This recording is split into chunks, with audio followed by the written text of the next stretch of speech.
All right, everyone, I'm going to talk you through DGP 3.2 here. Standing on a ladder, I slipped and broke a window. First step of the Paisley 4-step, we're going to look for any positives.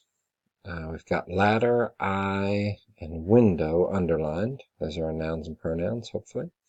So is ladder the same as I? Now, pronouns can't be a positive. So is ladder the same as window? No. And that's our only chance for any positive. Okay.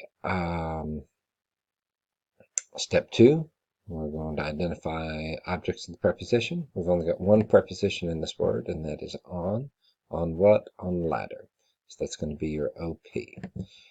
And then let's go ahead and deal with our prepositional phrase. What is it telling us? Is it telling us what kind of standing? No.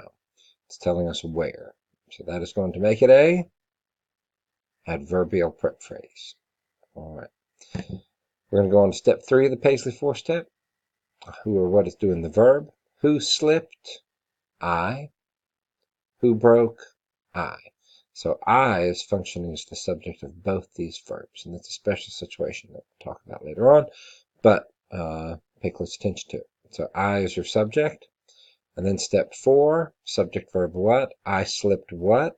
There's no answer to that, but I broke what? I broke a window. So window is your direct object. All right, so the Paisley 4-step would have led you to get all of those correct if you trained yourself to ask the right questions.